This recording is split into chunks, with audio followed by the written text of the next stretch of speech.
not. There are those who die serenely in their sleep, whilst others perished by unlawful means. The scenes that are about to unfold before your very eyes tells the story of a gentleman whose peculiar thoughts troubled him for so many nights that had led him to brutally murder an affluent old man. Perfect! That's how he would have described it. Sir Stephan could not help but be pleased with himself as he erased the last few traces of evidence from his hands, more light-hearted than he had been in a long time. He treated himself with some wine, marveling at his brilliance, basking in the triumph of the night. As he sat there, savoring the tranquil dawn, reliving the events of the past hours, the church bells rang. Bringing him back to the present. Just then, he heard a knock on the door.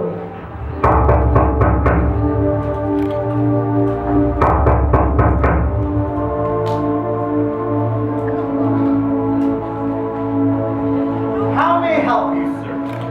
Good day, sir. I am Officer Henry. And this is Officer Edwards, Officer William, and Madame Margaret. I would like you to realize that Madame Margaret heard an unpleasant noise during the night. Madam, would you be so kind to describe the noise you heard? Was Sir Stephan here? All right then, I will never forget. While I was putting the kids to bed, an eerie sound fell onto my ears. It was horrifying, more of like a shriek. At first, I thought it was Lord Alexander's can, but I believe it came from someone being strangled to death.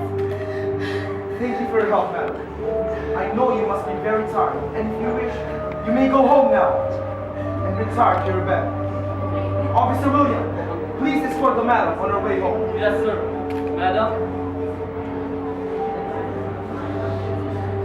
By Madame Margaret's testimony, we are considering the possibility that foul play might have occurred.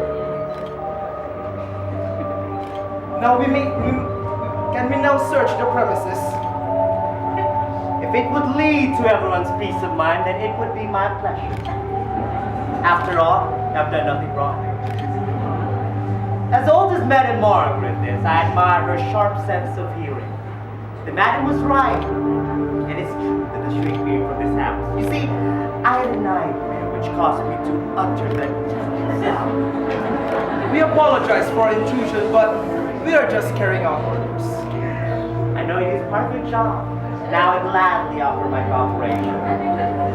I'll just be right here at my seat so as not to interfere with your investigation. By the way, would you care to have some wine? Thank you for the offer, but we must decline. We want to get to the bottom of this as soon as possible. Suit yourselves.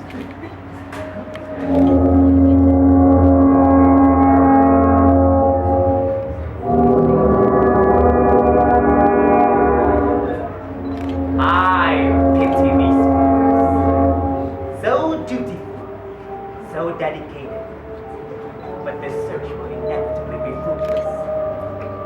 I've been so cautious, so meticulous in my deed that they will all be hard-pressed to find anything that could lead to my ruin. I could still recall how glorious I felt as I carried out my plans. To hold in my hands the power to end that old man's life was intoxicating. Indeed, I never felt more at peace after the deed was done. By now you may think me mad or evil, but do not judge me too harshly. I never hated that old man. On the contrary, I loved him. He never insulted me nor given me any offense, neither did I covet his gold.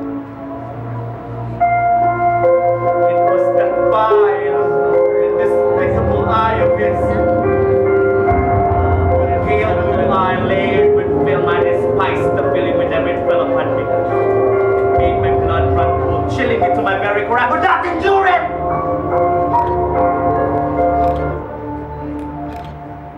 I had to rid myself of it. And so gradually, I decided to end that old man's life, thus ridding myself of that horrible eye forever! Oh, but you should have seen me. Most of you would think me mad. Madmen know nothing of our stage. So unwisely I've carried out my plans. With what caution, with what foresight, with what dissimulation. I was never kinder to that old man a week before I killed him. Oh, how cunning I was. He suspected nothing. There I was, opening the door little by little with him ignorant of my secret deeds and thoughts.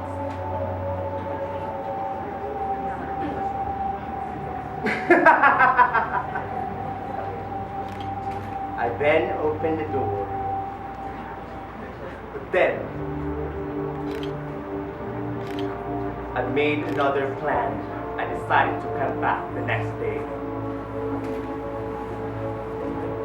I did this again for 7 long nights, silent as a shadow, patient, oh so patient as I watched that old man sleep.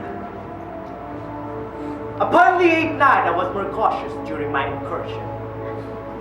What power I felt! There I was, opening the door, little by little with him ignorant. I then opened the door slowly. When I had waited a long time, I then opened the lantern until a single thin light fell upon the vulture-eye. It was open wide, all a dull blue with a hideous feel over it that chilled the very marrow in my bones. Then leapt into his room.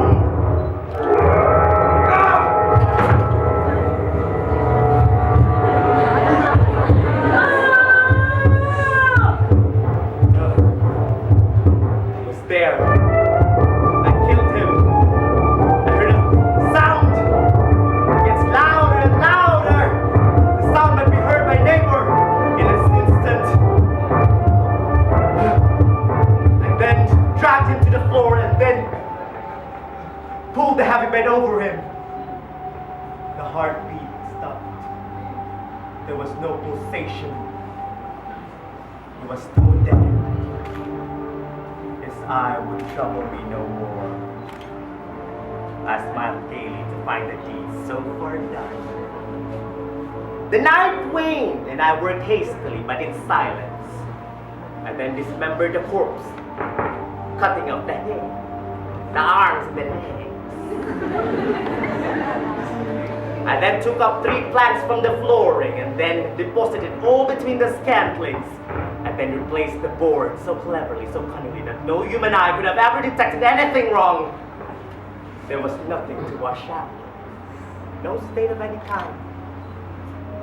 I have nothing to be afraid of, none at all, for I've been so careful, oh so careful.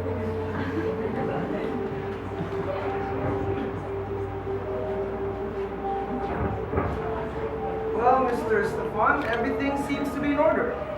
Oh, We don't apologize fret my for the old costume. man. Don't fret my old man. Come, sit. I know you must be weary. Thank you for your hospitality, but we don't want to impose our presence. Nonsense, it is no trouble. Come, sit. Thank you, sir.